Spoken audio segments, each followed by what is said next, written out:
ರಾಜ್ಯದಲ್ಲಿ ಸಾರಿಗೆ ಇಲಾಖೆಯ ಮುಷ್ಕರ ಪ್ರಾರಂಭ ಆಗಿದೆ.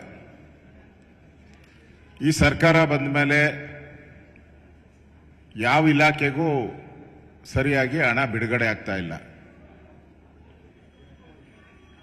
ಸಾರಿಗೆ ಇಲಾಖೆಯ ನೌಕರರ ಬೇಡಿಕೆ ಈ ಸರ್ಕಾರ ಬಂದಾಗಿಂದನೂ ಕೂಡ ಆ ಬೇಡಿಕೆಯನ್ನ ನಾಳೆ ಬಾ ನಾಳೆ ಬಾ ನಾಳೆ ಬಾ ಅಂತೇಳಿ ರಾಮಲಿಂಗಾರೆಡ್ಡಿಯವರು ಮುಖ್ಯಮಂತ್ರಿಗಳು ಮುಂದೂಡ್ತಾ ಇದ್ರು. ಕಾರಣ ಸರ್ಕಾರದ ಖಜಾನೆಯಲ್ಲಿ ಹಣ ಇಲ್ಲ, ಖಾಲಿ ಖಾಲಿ ಆಗಿದೆ. ಈಗ ಅವರು ಸ್ಟ್ರೈಕ್ ಮಾಡ್ತಾ ಇದ್ದಾರೆ. 38 ತಿಂಗಳ ಏನು ಅರಿಯರ್ಸ್ ಬರಬೇಕಾಗಿದೆ, ಅದರ ಬಗ್ಗೆ ಅವರು ಸ್ಟ್ರೈಕ್ ಮಾಡ್ತಾ ಇದ್ದಾರೆ.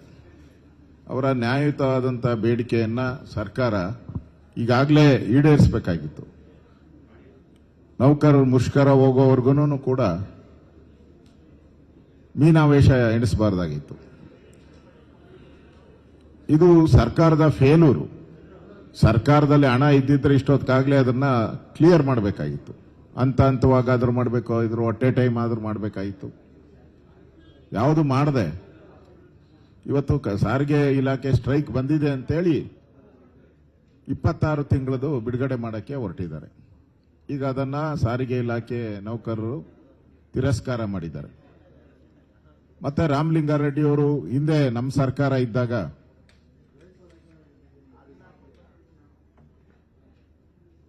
ಬ್ಯಾಲೆನ್ಸ್ ಬಿಟ್ಟು ಹೋಗಿದ್ರು ಅಂತ.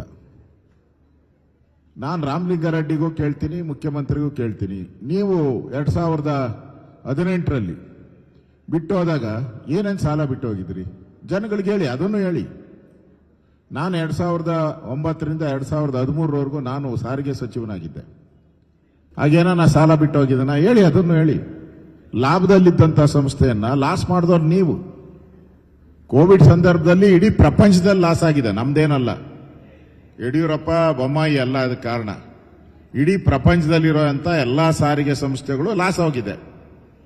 ದೇಶದಲ್ಲಿರುವಂತ ಎಲ್ಲಾ ಸಾರಿಗೆ ಸಂಸ್ಥೆಗಳು ಲಾಸ್ ಆಗಿದೆ. ಯಾಕಂದ್ರೆ ಯಾರು ಪ್ರಯಾಣಿಕರನ್ನೇ ರಿಸ್ಟ್ರಿಕ್ಷನ್ ಮಾಡಿತ್ತು, ಸರ್ಕಾರನೇ ಪ್ರಯಾಣ ಮಾಡಬಾರ್ದು ಅಂತ ರಿಸ್ಟ್ರಿಕ್ಷನ್ ಮಾಡಿತ್ತು. ನ್ಯಾಚುರಲ್ ಆಗಿ ಲಾಸ್ ಆಗೇ ಆಗುತ್ತೆ.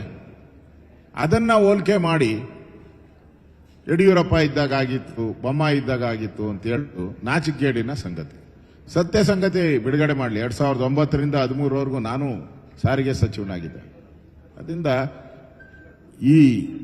ಅದೇನೋ ಹೇಳ್ತಾರಲ್ಲ, ಕುಣಿಯಕ್ಕಾಗದೆ ನೆಲ ಡೊಂಕು ಅಂತ ಹೇಳುವಂತ ಪರಿಸ್ಥಿತಿಗೆ ರಾಜ್ಯ ಸರ್ಕಾರ ಬಂದಿದೆ.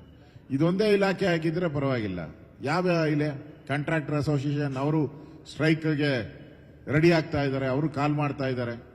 ಅಬಕಾರಿ ಇಲಾಖೆಯಲ್ಲಿ ಅವರು ಕೂಡ ಈಗಾಗಲೇ ಸ್ಟ್ರೈಕ್ ಮಾಡುವಂಥದ್ದಕ್ಕೆ ಧುಮುಕಿದ್ದಾರೆ. ಇನ್ಮೇಲೆ ಈ ಸರ್ಕಾರ ಕಳೆದ 3 ವರ್ಷ ಮಾಡಿದ ತಪ್ಪುಗಳಿಗೆ ಇನ್ನು ಮುಂದೆ ಬೆಲೆ ತೆರಬೇಕಾಗ್ತದೆ ಸರ್ಕಾರ. 2 ವರ್ಷ ಸರ್ಕಾರ ಪಾಪರ್ ಆಗಿರುವಂಥದ್ದಕ್ಕೆ ಒಂದು ಕೈಗನ್ನಡಿ ಇವತ್ತು ಇವೆಲ್ಲನೂ ಕೂಡ. ಅದರಿಂದ ಸರ್ಕಾರ ಕೂಡಲೇ ನೌಕರರ ಬೇಡಿಕೆ ಏನಿದೆ ಅದನ್ನ ಈಡೇರಿಸಬೇಕು ಅಂತೇಳಿ ಆಗ್ರಹವನ್ನ ಮಾಡ್ತಾ ಇದ್ದಾರೆ.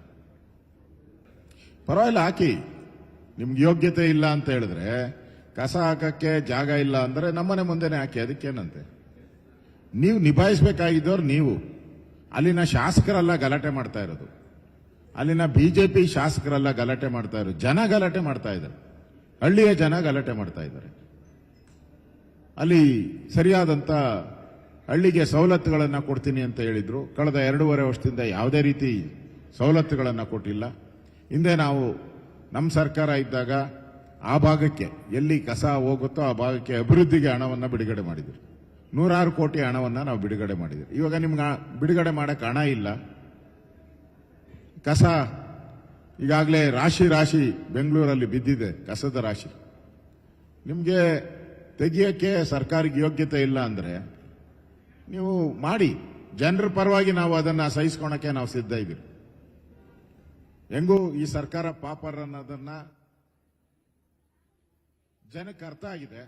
ಇನ್ ಕಸ ಸುರಿಸಿದ್ರೆ ಗ್ಯಾರಂಟಿ 100% ಪಾಪರ್ ಅಂತ ಜನನೇ ಅರ್ಥ ಮಾಡ್ಕಂತಾರೆ, ಜನನೇ ಚೀಮಾರಿ ಆಗ್ತಾರೆ. ಒಂದ್ಸರಿ ಹಾಕಿ ಯಾರೋ ಅದ್ಯಾರೋ ಫೈನ್ ಕಟ್ಟಿಲ್ಲ ಅಂತೇಳಿ ಅವ್ರ ಮನೆ ಮುಂದೆ ಹಾಕಿ ಜನ ಚೀಮಾರಿ ಹಾಕಿರೋದನ್ನ ನಾವು ನೋಡಿದ್ದೀವಿ. ಅದರಿಂದ ಈ ಗೊಡ್ಡು ಬೆದರಿಕೆಗಳೆಲ್ಲ ಬೇಡ. ಸಾಲು ಮಾಡಕ್ಕೆ ಏನ್ ಪ್ರಾಬ್ಲಮ್ ಮಾಡಬೇಕು, ಹಣ ಬಿಡುಗಡೆ ಮಾಡಬೇಕು. ಕಳೆದ 6 ತಿಂಗಳಿಂದ ಹಣ ಬಿಡುಗಡೆ ಮಾಡಿಲ್ಲಪ್ಪ. ಪ್ರತಿ ತಿಂಗಳು 50 ಕೋಟಿ ಹಣ ಬಿಡುಗಡೆ ಮಾಡಬೇಕು ಕಸದ್ದು. ಪ್ರತಿ ತಿಂಗಳು 50 ಕೋಟಿ ಬಿಡುಗಡೆ ಮಾಡಬೇಕು. ಇದುವರೆಗೂ ಅಕ್ಟೋಬರ್ ಆದಮೇಲೆ ಇದುವರೆಗೂ ಹಣನೇ ಬಿಡುಗಡೆ ಮಾಡಿಲ್ಲ ಕಸ ವಿಲೇವಾರಿ ಮಾಡೋರಿಗೆ. ಅಧ್ವಾನ ಆಗದಿರೋ ಇನ್ನೇನಾಗ್ತದೆ? ನಿಮ್ಮ ಹತ್ರ ಹಣ ಇದ್ದಿದ್ರೆ ಪ್ರತಿ ತಿಂಗಳು ಬಿಡುಗಡೆ ಮಾಡಬೇಕಾಯ್ತು. ಅಟ್ಲೀಸ್ಟ್ 3 ತಿಂಗಳಿಗೊಂದ್ಸರಿ ಆದ್ರೂ ಬಿಡುಗಡೆ ಮಾಡಬೇಕಾಯ್ತು.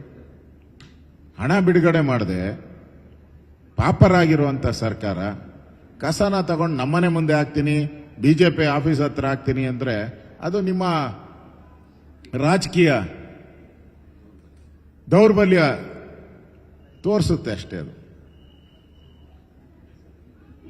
ನಿರ್ಭೀತ, ನಿಷ್ಪಕ್ಷಪಾತ, ವಿಶ್ವಾಸಾರ್ಹ ಸುದ್ದಿಗಳಿಗೆ ಮತ್ತೊಂದು ಹೆಸರಾಗಿರುವ ನ್ಯೂಸ್ 18 ಕನ್ನಡ ಈಗ ಆಪ್ನಲ್ಲೂ ಲಭ್ಯವಿದೆ. ದಯವಿಟ್ಟು ಇಲ್ಲಿರುವ QR ಕೋಡ್ ಅನ್ನು ಸ್ಕ್ಯಾನ್ ಮಾಡಿಕೊಂಡು ಆಪ್ ಡೌನ್ಲೋಡ್ ಮಾಡೋದಕ್ಕೆ ಮರಿಬೇಡಿ. ನಿಮ್ಮ ಬೆಂಬಲ ಹೀಗೆ ಸದಾ ನಮ್ಮೊಂದಿಗಿರಲಿ. ಧನ್ಯವಾದ.